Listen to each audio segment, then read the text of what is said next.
Boa noite a todos. Que a paz do Mestre Jesus possa nos envolver neste momento. Boa noite também aos internautas que nos acompanham neste momento.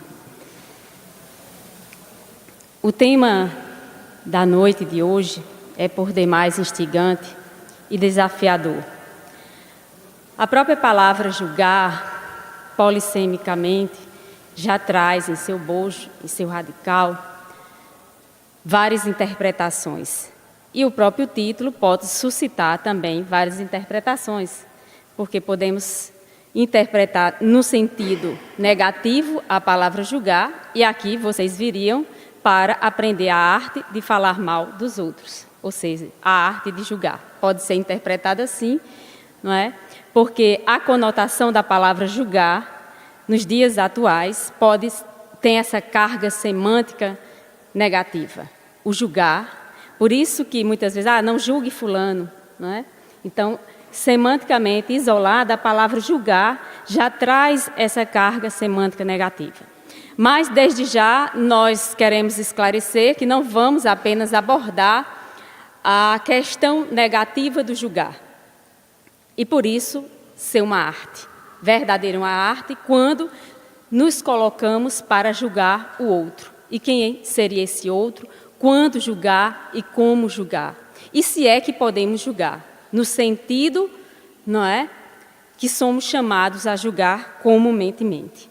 Mas antes nós gostaríamos que todos vocês se transportassem a 2000 anos atrás, a mais de 2000 anos atrás, de uma cena vivenciada por Jesus e a mulher adúltera. Em praça pública, aquela mulher foi pega em adultério.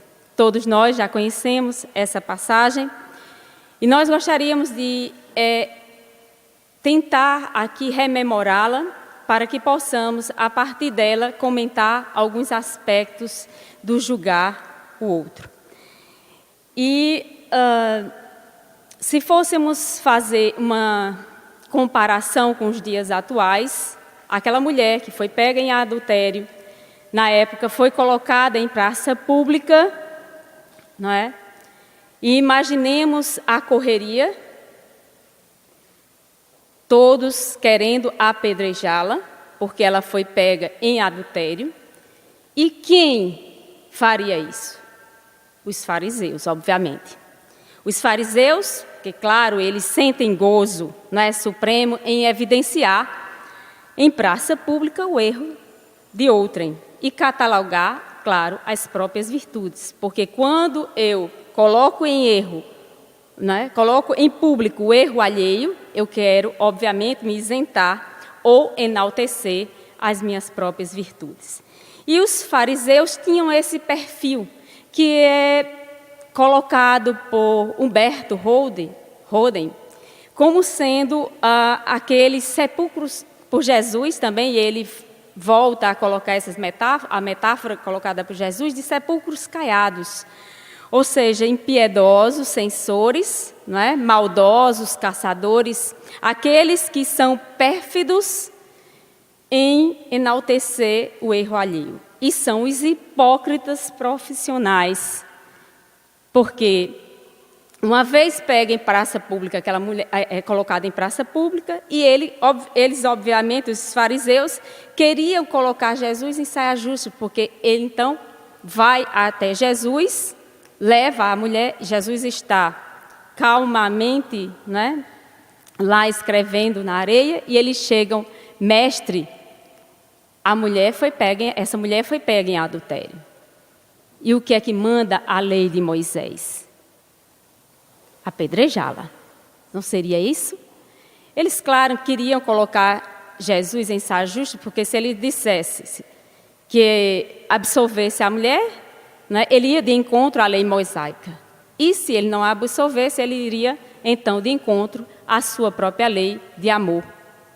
E aí, é naquele momento, não é, que Jesus lê a alma humana. E como terapeuta dos terapeutas, que consegue ler a alma humana, ele então observa nos fariseus, naqueles homens que estavam ali, é um caráter depauperado. E como o próprio Berto Roden descreve esse caráter, não é? De ser depauperado daqueles fariseus, porque eles sentem prazer na volúpia de fazer estatística dos erros alheios. E é então qual é a postura de Jesus nesse momento? A postura de um mestre. Com sabedoria, ele age. Porque ele sabia, naquele momento, e ele lia a alma daquela mulher, o porquê dela ter chegado até onde ele chegou. E lia também naquele momento, fazendo a indagação que o próprio Emmanuel faz dessa passagem, quando ele analisa e coloca a indagação e o adúltero. Onde estaria? As pedradas de antigamente são hoje nas redes sociais, que muitas vezes, não é, se colocam em estatística ou coloca para todos verem, né, os erros alheios. As pedradas são para que os outros, né, seja compartilhado o erro de alguém. Porque da mesma forma que não podemos interpretar no sentido, não é? No sentido absoluto do não julgueis para não serdes julgados, porque Jesus, nessa mesma passagem, ele vai lembrar essa sentença, não é? Não julgueis para não serdes julgados. E naquele momento em que aquela mulher estava lá, imaginemos ela nervosa, sem ninguém por ela, todos estavam contra, porque é um crime social que causa furor, que causa indignação. E as pessoas daquela época não tinham a menor piedade. Se a mulher, então, fora pega em adultério, ela deveria, então, ser apedrejada impiedosamente. E era colocada em praça pública. E assim estava fazendo os fariseus. E todos que estavam ali. O que é que Jesus, então, qual é a postura de Jesus? Ele, da mesma forma que estava escrevendo, né, de cabeça baixa, levanta, e faz a indagação magistral, que leva aquela multidão à reflexão, porque estavam enfurecida, aquela multidão estava enfurecida, querendo acusar, catalogar o erro alheio, esquecendo de si, esquecendo de fazer uma autorreflexão, e Jesus então lança a pergunta: quem dentre vós estiver sem pecado, que atire a primeira pedra. E o que é que acontece?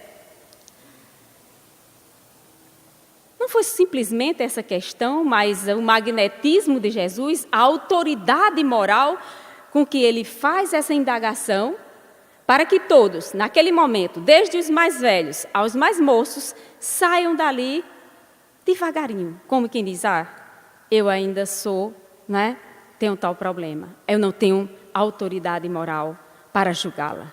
E vai saindo um a um. Imagina, o silêncio é a resposta.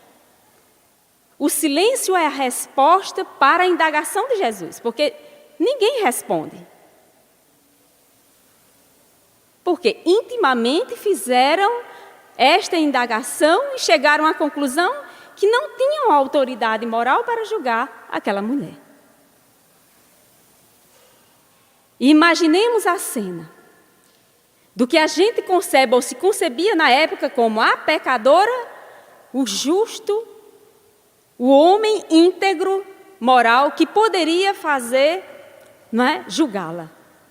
Ele, o homem íntegro, moral, o exemplo mais perfeito que passou pela face da terra e que nós o tomamos como guia, como nosso modelo. Qual foi a reação dele? Naquele momento, ar de compaixão. Porque ele lia na alma daquela mulher. Ela se equivocara em um aspecto, mas ela tinha muitos valores. Ela era caridosa, ela era moralmente, ela tinha outras virtudes. E Jesus sabia o porquê ela tinha chegado àquele estágio. Sabia a solidão que aquela mulher passava. sabia a falta que o marido fazia e não cumpria com o seu papel. E ela estava ali. Jesus lia tudo isso na alma daquela mulher. E ele, o justo, o bondoso, lendo naquela alma, então, é ela que pergunta: e aí, você não vai me condenar? O que é que Jesus diz? Eles lhe condenaram? Não, Senhor, todos se foram. Eu também não a condeno. Vá e não tornes a pecar ou a se equivocar na visão espírita, não é? Porque nós não concebemos a visão do pecado, não é? Mas de equívoco, de erro e também de reajuste. E Jesus tinha essa noção de renovação, de recomeço, de uma nova chance. E ele, o justo, o bom, não usou da autoridade moral para julgar aquela mulher. E nós sabemos qual o destino, a partir das narrativas de Amélia Rodrigues, qual foi o destino daquela mulher. Obviamente, ela ascendeu na escala evolutiva muito mais do que aqueles que queriam apedrejá-la. Porque ela se tornou uma das que foi caridosa e cuidou dos leprosos. Fundou uma casa para os leprosos. Não foi simplesmente a palavra de Jesus, a sentença, vá e não tornes a se equivocar. Ele não foi conivente com o erro. Mas ele também deu uma nova chance para que ela pudesse renovar, refazer o caminho. E assim, nós não devemos interpretar o fato de, se tivermos a oportunidade de julgar alguém, como faremos? Será que nunca vamos julgar alguém? Claro que não devemos tomar ao pé da letra ou a sentença no seu sentido absoluto.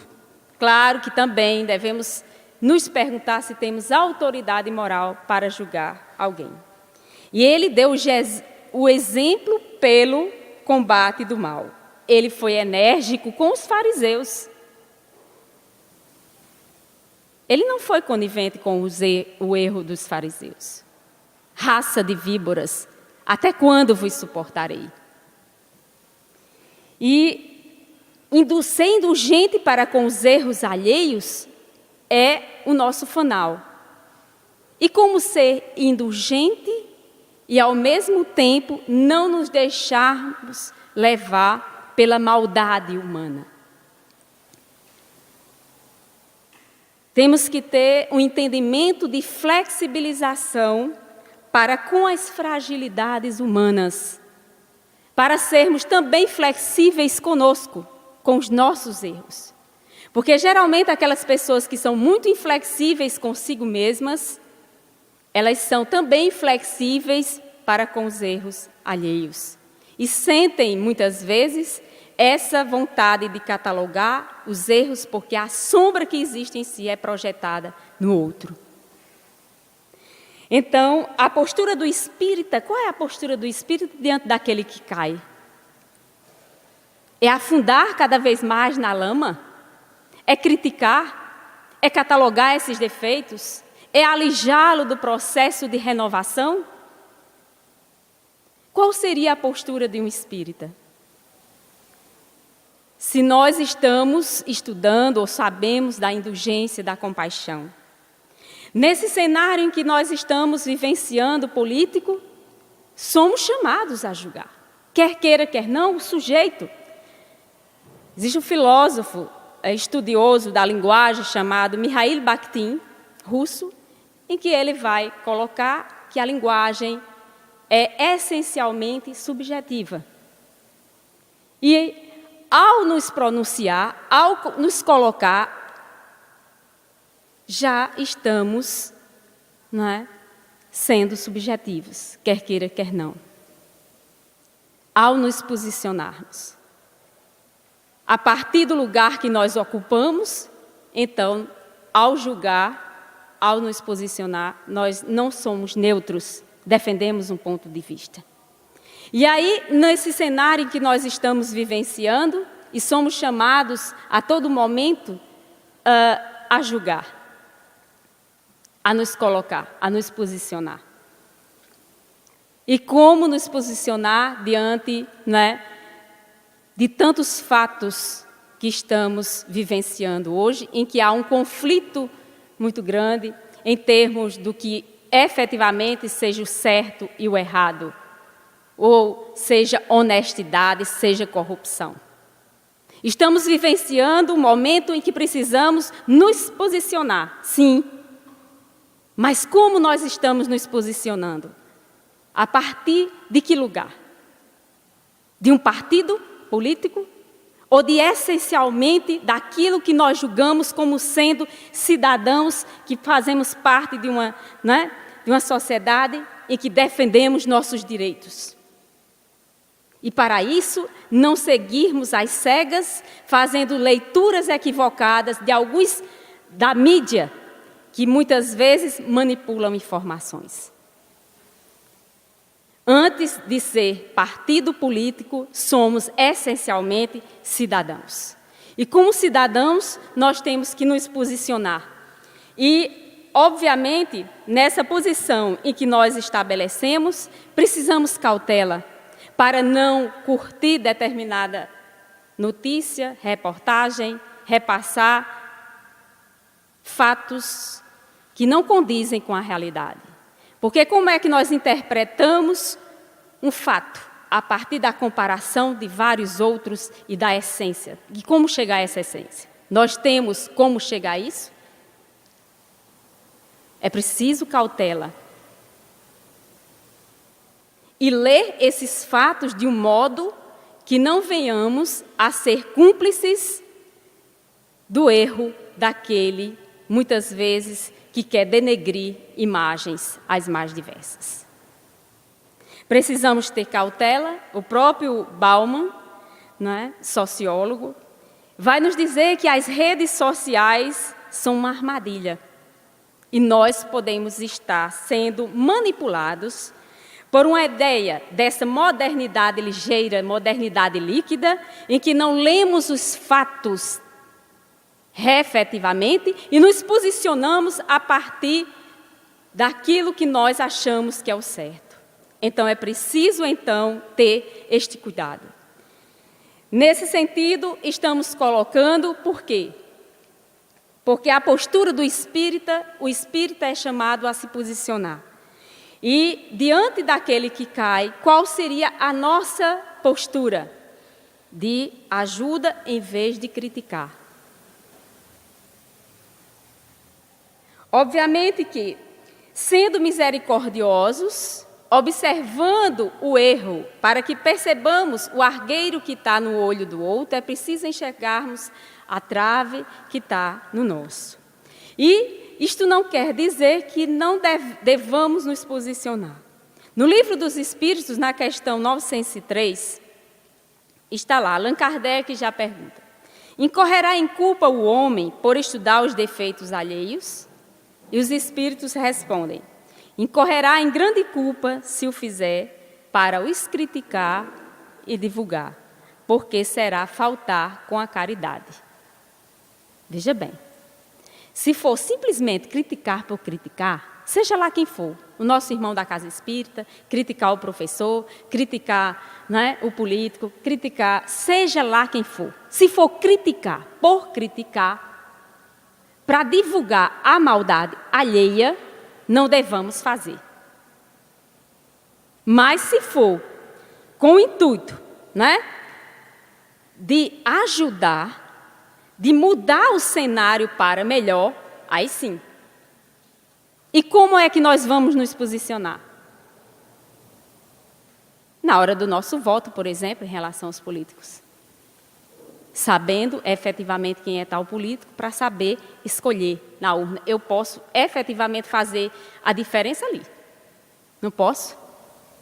Mas é preciso, alguns aspectos para que possamos não criar um caldo mental de discórdia de desavença, de conflitos, de perder a esperança na honestidade, em um mundo melhor, em fazer o bem. Porque se divulga muito mal que o outro faz e não se divulga o bem. O que é que efetivamente estamos fazendo de bom? Será que nas redes sociais se divulga o bem que alguém fez? Será que se divulga efetivamente um professor que está engajado em projetos para melhorar a educação do nosso país? Se divulga isso? É preciso, então, ter esta noção. Se divulga que se tem projetos na casa espírita de caridade para promover o outro, em todos os sentidos, de ajuda, de espiritualidade? É preciso, então, perceber como nós estamos, enquanto cidadãos, né, nos posicionando. E lendo Joana de Ângeles, tendo esse cuidado, porque precisamos acalmar nossos ânimos para, de forma mais serena, nos deixar conduzir pela caridade, conforme nos coloca os Espíritos. Não faltar com a caridade, seja quem for. Seja quem for, o irmão da casa espírita, o meu aluno na sala de aula, não é? O professor, o advogado, enfim, o político, seja quem for. E aí, existem alguns aspectos que Joana de Ângeles, no livro Diretrizes para o Êxito, ela vai nos colocar. Ela vai dizer de que depende o julgamento justo. Não é qualquer julgamento. Então, quando nós colocamos esse título, A Arte de Julgar, foi pensando nesse julgamento justo. Talvez fosse melhor um título nesse sentido. Não é?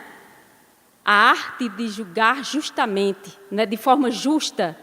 Não é? Como é que você julga o outro, não é? De forma justa? E aí, Joana de Ângeles, nesse livro, ela vai nos colocar, primeiro aspecto, conhecimento o mais verdadeiro dos fatos. Ou seja, temos que averiguar, para isso precisamos ser leitores críticos. E o que é ser um leitor crítico? É ler apenas o que está veiculado em uma única fonte, um suporte onde é veiculado um texto? Não. Cruzar com outros textos, observar, não é, a formação ideológica de onde provém aquele texto, observar, verificando quem escreveu o texto, a autoria, fazendo todo um cruzamento de dados, de condições de produção daquele texto, se for escrito. Se for falado, aí é que tem que ter cuidado mesmo. Porque quem conta um conto, aumenta um ponto. Portanto, tenham cuidado quando ouvir uma história que foi repassada oralmente por fulano, cicrano, que por sua vez chegou aos seus ouvidos, e chegou e disse assim, é mesmo, né? Mas você viu, fulano, aconteceu isso com ela, você não percebeu? E aí é um motivo para julgar, não é, o outro. Então, conhecimento o mais verdadeiro dos fatos. Análise e opiniões pessoais. Ela vai, então, colocar a questão da subjetividade. Porque o olhar que vai ser visto o fato é a partir daquilo que eu vivenciei ou vivencio. A partir da minha projeção, dos meus valores, daquilo que eu defendo ou não, dos meus preconceitos, das minhas crenças, das minhas formações ideológicas, das minhas formações discursivas. É preciso, portanto, ter esse cuidado. Interferência do estado de ânimo também, não é?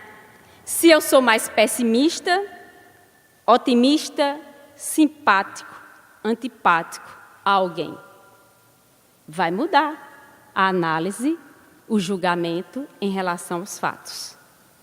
Portanto, O que é que ela vai colocar, Joana de Ângeles? Os julgamentos legais é afetado, portanto, pela habilidade dos advogados. É ou não é?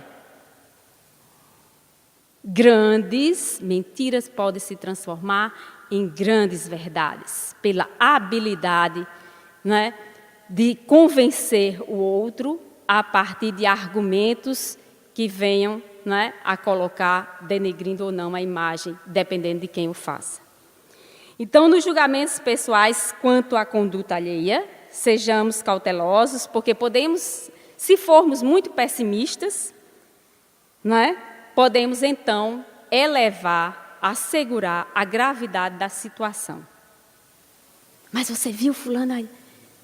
Aconteceu tal fato com fulano, você não percebeu, né? E aí a gente superfatura com o fato. Pessimista, então, vai colocar, né, a gravidade bem maior do que realmente aconteceu. Aqueles que são muito otimistas, né, vão conferir a maior importância ao fato do que realmente ele possui. E aí também pode, né, estar elevado o grau da avaliação. Ou um julgamento dos neuróticos, que vão se precipitar, né, em conclusões que não correspondem à realidade. E ainda, né, dos que são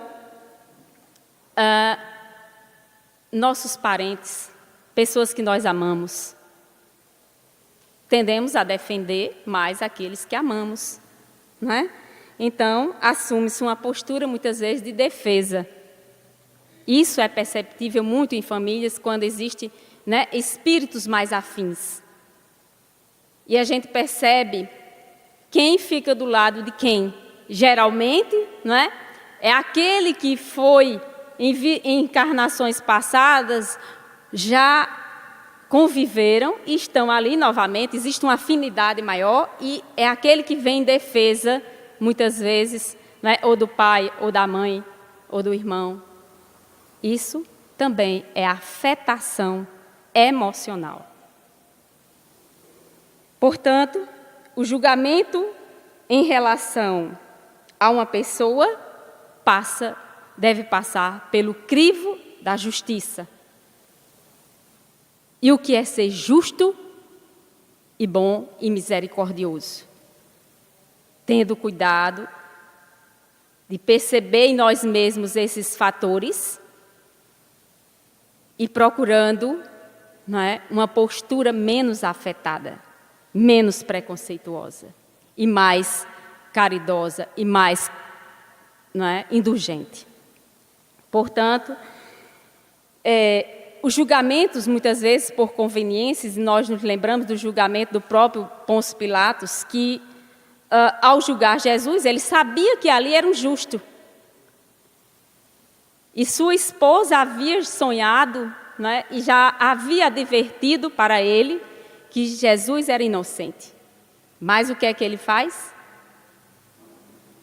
Diante dos aspectos políticos da época, né, para não se comprometer, o que é que ele faz?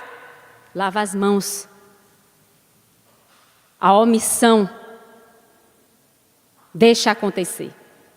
E no deixar acontecer, o não julgar de forma justa, o povo prefere, então, Barrabás, né? Do que o justo. Jesus vai ser crucificado. E aí, ele se compromete na história com esse julgamento. É preciso, então, termos cuidado. Aplausos fáceis, acusações indébitas, conforme nos diz Hamed em Conviver e Melhorar. Nas lides em que somos chamados a julgar, aquele mesmo que está colocado em julgamento, ele pode receber aplausos. Nós percebemos isso na nossa própria história do Brasil. Quem foi ovacionado, agora leva pedrada. Aplausos fáceis, né? Acusações indébitas. É preciso cuidado. E aí, também nesse julgar, cautela do julgar, cautela no equilíbrio emocional. E nos lembramos aqui de um fato, né, contado pelo próprio Divaldo Pereira Franco, da sua irmã Nair, né? Ela que chega à ação final louca, né? Diante de um sofrimento, diante de uma acusação, não é nem uma acusação, mas fatos que vieram até ela, né? Uma de suas amigas viu seu esposo num restaurante e eles estavam, obviamente, numa relação mais íntima e ela faz a leitura dela, o julgamento daquela cena. E, claro, né, imagina uma mulher, né, vendo esta cena e pensou, não sei provavelmente o que ela pensou, né, em dizer para a amiga se iria ajudar, porque como é que a gente vai chegar para o outro e dizer, né, que fulano estava traindo? É preciso cuidado, é preciso cautela. E aí ela o faz, ela comete essa ação.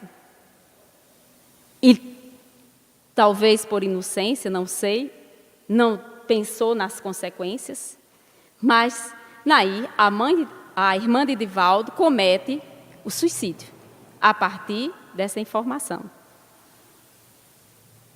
Então veja a gravidade dos nossos comentários, daquilo que nós vamos comentar em relação à vida alheia.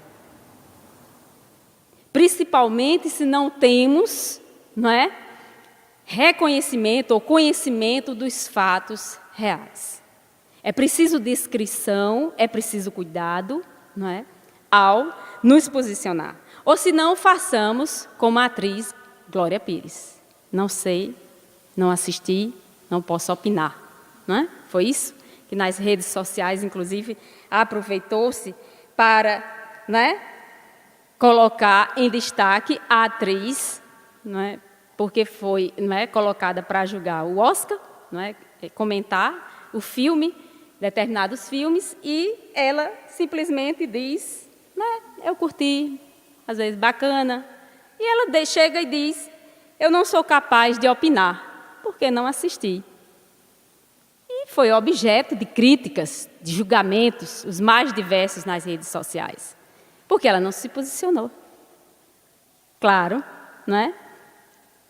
Hoje, principalmente hoje, se exige, não é, pessoas críticas, pessoas que venham a se colocar, a se posicionar. Ela poderia muito bem ter feito, não é, um resumo do filme, ou ter lido rapidamente e se posicionado. Mas ela foi sincera, até achei sincera, né? Ela dizer, não posso opinar. Porque muitos de nós, não conhecendo fatos, não conhecendo, muitas vezes dizemos que lemos determinados livros, às vezes lemos só o resumo de tal obra, mas porque é renomada, né? Os Miseráveis, né? Aí a gente diz que leu, mas leu só o resumo. E aí a gente passa uma imagem, não é, de intelectual, né, de que sabe muito, de que está pronto. Enfim, às vezes é bom ser como Glória Pires, não é? Não sei, não posso opinar, não assisti, não li, não sei. Para quê? Para que não se comprometer. E porque a gente quer sempre passar essa imagem que sabe tudo. E tem sempre que estar opinando. Mas nem sempre a gente pode opinar. Se a gente não conhece o fato na sua íntegra, não leu, não viu, enfim, para que se posicionar? Só para dizer que tem uma opinião, para não ser renegado e nem ser colocado às críticas, porque essa atriz foi objeto de críticas as mais diversas. Não é? E aí, o que é que a gente faz? Né? Essa cautela no nosso julgar, ela é necessária. E o julgar pelas aparências é outro aspecto que devemos ter cuidado. Não é? Muitas vezes uma pessoa chega na casa espírita, bem vestida, bem cuidada, e a gente já vai fazendo, não é, o nosso julgamento. Ou desleixada, ou, enfim, que opta por usar tal vestido mais decotado, ou ter marcas no corpo, as mais diversas, ou ter um cabelo, não é? Diferente. Um piercing, um brinco lá na orelha, não é? Aí eu tenho um filho que ele colocou um brinco na orelha. Eu disse que ele era recordando reencarnações passadas, né, de espanhol. Mas por que você quer usar esse brinco? Porque quero. Tá. Obviamente que o fato de você deixar usar ou não usar não vai desmerecer o que você efetivamente é, meu filho. Você é um menino íntegro, não é? Independentemente de estar ou não com esse brinco. Não é? E efetivamente, o que é que nós fazemos para demonstrar na nossa sociedade a nossa essência moral, espiritual, a nossa integridade? Os valores que nós demonstramos, não a partir do que nós usamos, do cabelo que usamos, das roupas que vestimos, mas do que essencialmente nós postulamos. E Jesus retirava todo esse preconceito quando convivia com as mulheres da época, não é? Quando convivia com as crianças que eram renegadas. Quando estava, né, em contato com o publicano. E não é o fato de a gente estar acompanhado com fulano ou ciclano que vai dizer da minha integridade moral e espiritual. E quiseram armar isso para o próprio Chico Xavier, quando ele, não é? Determinados amigos, né, o convidaram para ir a um bordel. Vamos chamar Chico Xavier, ele não vai deixar de cair nessa. Vamos apostar? Olha, tem mulheres lindas naquele bordel. Vamos lá, vamos instigá-lo, vamos chamá-lo. À noite, quando chegar a noite, a gente chama e ele vai cair. Eu aposto, esse que se diz medianeiro, né, que impoluto, nós vamos testá-lo agora, né? Vamos colocá-lo à prova. E aí levaram Chico Xavier para onde? Para o bordel. E procuraram, claro, as mulheres mais bonitas, né? Estavam ali à disposição para que o médium então fosse testado. E eles então, né, deixam Chico Xavier sozinho para ver a reação. Com certeza agora nós vamos pegá-lo. Ele não vai resistir. E aí eles fazem, né? Eles saem depois, né, às escondidas, voltam para saber o que é que está acontecendo. Chico Xavier não resistiu àquelas mulheres. Mas a narrativa de Marcel Souto Maior em As Vidas de Chico descreve a reação. Estava lá Chico fazendo o quê? Evangelho com as prostitutas. Claro que eles queriam, né, julgar a partir do lugar que eles ocupavam. A partir, né, do que eles faziam e do que eles não eram capazes ainda de resistir. E julgaram Chico Xavier. E o colocaram à prova. Porque ele agora não vai ser, né, íntegro. Quer ver? E assim fazem. Não é? E são esses que se dizem ser nossos amigos que fazem com que a gente cresça. E efetivamente mostre a nossa integridade daquilo que somos e não do que a sociedade acha que nós somos. Porque, em essência, nós somos seres crísticos. Somos seres, o sal da terra. E como disse o próprio Jesus, vós sois a luz do mundo. Colocar em essência o que nós temos de bom. Perceber no outro o que há de bom.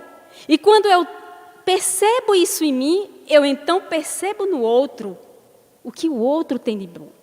E as convivências, as relações as mais diversas, elas se instauram de forma, não é, harmônica, quando eu percebo o lado espiritual bom do outro. Os sensores que existe em nós, exatamente porque nós temos dentro de nós ainda a sombra, que fazemos com que ela venha à tona e não nos deixa ver o que há de bom em mim, em essência, o ser crístico, para que eu possa ver também o outro, naquilo que há de melhor. No livro Ideias e Ilustrações tem um capítulo intitulado Da Crítica. E que eu gosto muito desse capítulo, ele é antigo, esse é um livro antigo, narrado por vários espíritos, psicografia de Francisco Cândido Xavier. Era um domingo de calor e estava ocorrendo a reunião em que várias damas da sociedade de Araçatuba, São Paulo, estavam reunidas. Dentre elas estava Benedita Fernandes. E Benedita Fernandes estava vestida de um mantô de lã. Imagina, muito calor, muitas pessoas para serem atendidas. E ela estava de mantô. E imagina, então, o que aconteceu no salão. Muitas, então, está vendo? Está se mostrando. Veio vestida com esse mantô, todo chique, para se mostrar. Olha só, nem está vendo que está muito quente? Que coisa! E começaram os mais diversos julgamentos, os mais diversos comentários, críticas. E, em certo momento, a dirigente solicita para que Benedita Fernandes retire aquele casaco. E ela olha para um lado, olha para o outro, e já o suor escorrendo. Ela ainda quer resistir um pouco, mas vê, meio constrangida, e vai retirando, né, aquele mantô. E todos veem que aquela mulher estava vestida, não é, com um vestidinho de chita, todo remendado, bem humilde. Então, às vezes, a gente julga pelas aparências. Quem está bem vestido, quem não está, quem está com o cabelo, né, bem feito, quem não está enrolado, né, feito chapinha. Qual é o problema? Não é isso que caracteriza, mas era a caridade de Benedita Fernandes para com aqueles que estavam necessitados. E ela demonstrava ser caridosa, não pelo que ela vestia ou deixava de vestir, mas pelo que ela fazia e demonstrava ser em comportamento, em essência. Então, tenhamos cuidado nesses critérios de julgamento. E nos livros Episódios Diários, Joana de Ângeles vai nos colocar que pessoas que possuem um auto-julgamento negativo, elas vão tender a se subestimar e não vão conceder o real valor que se merecem. Se elas não conseguem esse real valor que se merecem, elas também não vão reconhecer no outro. Pessoas que se supervalorizam, o que é e o que faz, também leva à superestimação. E ela também vai ter valores equivocados do outro, de si mesma e do outro. Portanto, deve-se guiar-se pelo julgamento do nosso tribunal interno. Nós temos um tribunal interno. Em essência, nós sabemos quando nós passamos da medida, quando nós estamos sendo, né, muito arrogantes, prepotentes, orgulhosos, ao julgar o outro para nos enaltecer. Tenhamos esse cuidado, porque é no processo de autodescobrimento, em saber quem somos, aquilo que efetivamente fazemos, porque quando nós nos preocuparmos com o que nós estamos fazendo, nós não vamos preocupar com o que o outro faz ou deixa de fazer. Nós não vamos ligar para o outro para saber o que é que fulano está fazendo ou deixou de fazer, mas é se preocupar com a nossa essência, do que nós estamos fazendo. E nós vamos dar conta daquilo que nós fazemos ou deixamos de fazer. Então é preciso cuidado para nos pautarmos segundo Jesus, né? Nesse modelo que nos leva a um autodescobrimento de julgamento e autojulgamento para julgarmos também o outro. E nesse sentido, sermos misericordiosos para conosco e para com o outro. E nos lembramos que de um julgamento que fizemos em relação a uma pessoa que nós conhecemos há muito tempo atrás. E muitas pessoas estavam julgando, e eu, sem querer, entrei na onda de julgar essa pessoa. E No momento, eu notei que eu estava julgando de modo equivocado, ou mesmo se fosse ou deixasse de ser, não importava, não era da minha conta. Eu não deveria dar conta disso. E ao chegar em casa, no ano então de 2007, eu escrevi esse texto. E esse texto é para essa pessoa. E eu peço perdão, não é? Porque eu julguei de modo equivocado. Julguei como um juiz o juízo do meu irmão. E sem compaixão, desenhei na tela mental sua imagem e, na minha insanidade, causei prejuízo na paisagem. De uma pintura borrada, de um feito aceito sem jeito. Leviandade da idade, de imaturidade, dos que pensam em ensinar sem o exemplo. Do templo sagrado da consciência, onde habita o meu hábito de inconsciência. Reconhecido o erro do desterro, alimentei a culpa de uma luta infinda e pela minha sanha esparramei a rama seca da minha pretensa destreza. Provoquei o luto, mas não mais me iludo. E luto pelo meu eu profundo, num futuro mesmo distante do transtorno cometido. E lido cada dia com a alegria de ver-me crescido.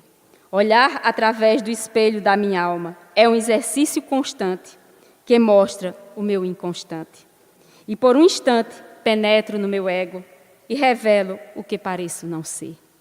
Do meu ser expurgo o desejo, apareço sem o preceito e me paramento para a senda de uma lenda que sem fenda me defende do meu preconceito. Que Jesus nos ampare.